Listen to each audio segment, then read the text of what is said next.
You're in very good hands. I'm going to let him tell us. Well, we're going to taste some cuvées today. And introduce yourself. My name is Mark Gibbs. I've been at Lohr for 3.5 years. I've been doing this business for about 30 years, off and on. And what we're going to do is do a small little taste of cuvée, Lohr cuvées. Our cuvées are Bordeaux blends. And we're going to enjoy a taste of Saint-Y, the glass on the left, which is predominantly Cabernet Franc. For Saint-Emilion, and in France, they pride themselves on their Cabernet Franc. The glass in the middle is Pomme for Pomerol. They pride themselves on their Merlot. And then the glass on the right is Cuvée Pau for Pauillac. They pride themselves on their Cabernet Sauvignon. So each of these glasses have a predominance of one of those varietals that I just mentioned. These grapes are hand-harvested, hand-sorted, and they're tasted by the red wine maker about 5 days a week until they're ready. They're fermented all together. They're not separate and then blended. They enjoy the best French oak barrels for 2 years, approximately 20 to 24 months. After they bottle it, they hold the bottle for a year or two to rid bottle shock and also let the bouquet build up in the bottle. So this is our imitation. It's all our own grapes. It's all Lohr. Our winemakers make this wine, but it's our imitation of Grand Cru style of winemaking that France came up with about 300 years ago. So on the left, we're going to go a little bit from smoother. These are all very complex wines. We're going to go from smoother to a little bit bigger, but there's a lot going on all these wines. The Grand Cru style of winemaking, all I know is that the last taste out of the bottle will be every bit as flavorful as the first drop. Each of these will probably have a little bit of Petit Verdot and or Malbec in it for either tannin balanced or acidity balanced. So this is our left bank boy. You need two right banks. These wines are very balanced in structure. The aroma, then the bouquet, the wine that follows matches. So these are, oh my goodness, what a cuvée should be. She also taught me about the meniscus. Yeah, like the knee, and it's really, you can tell age and alcohol content. Well, a lot of people, yes, you can. It's also a testament to the body of the wine. You don't necessarily have to have big legs in a glass to have a good meniscus. No. Meniscus, but the meniscus is the structure and the balance. The wine is well made. Everything's standing up, which That's means also meniscus, the aroma guys. of the bouquet standing up. Did you get to the Lohr? I did.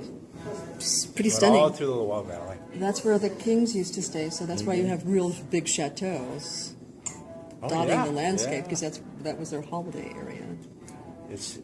Their idea of a holiday to us was incredible back then. I've been there, the castles, but they have that's actually where estate wines originated, is they would have their estates produce their wine. All the grapes came off their estate. It was made in their own winemaking house on the property.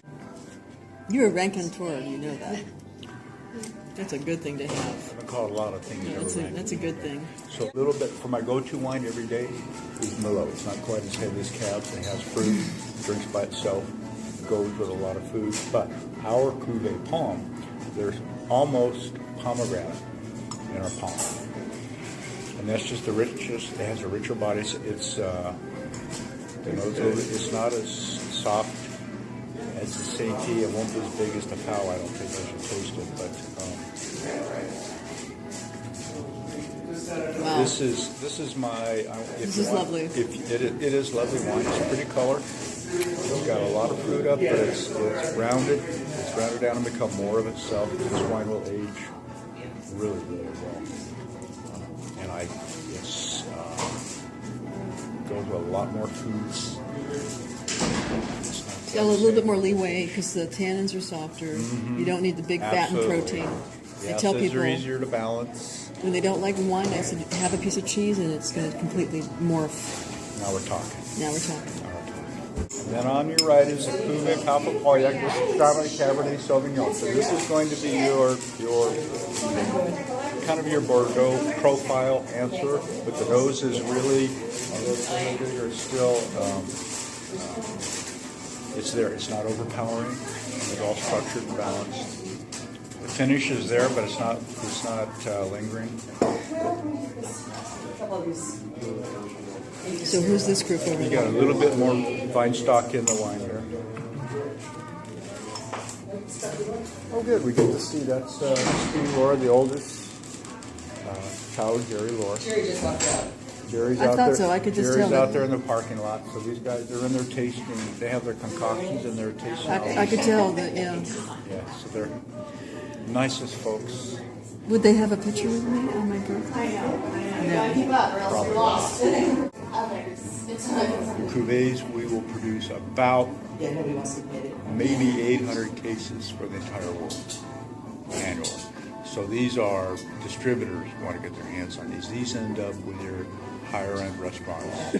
That's right, because they're $55 bottles of wine. We produce the highest selling Cabernet in the world for $11 or $12 a bottle at Costco.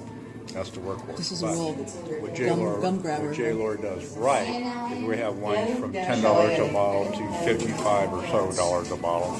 It's consistent year in and year out. Jerry Lohr, it's J. Lohr, still family owned and operated. Makes my job easy to do. I'll tell you. I see the Side Fogs would go a Reach is little more bit. expensive, so is it just a lower yield? More? We've had Fogs Reach since 2006, and that's your old world Burgundian Pinot Noir. Yeah, they would have called me on that one.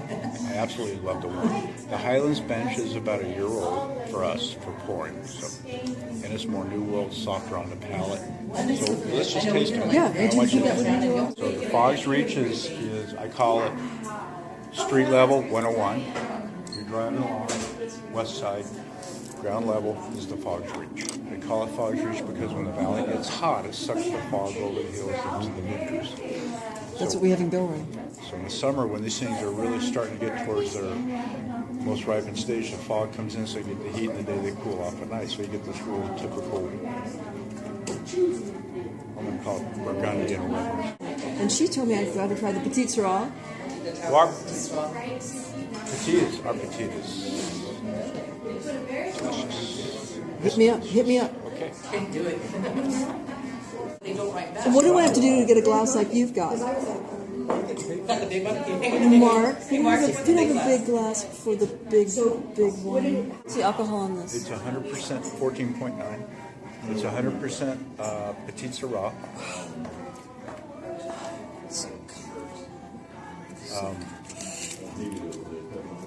Wow. Orange County State Fair last June.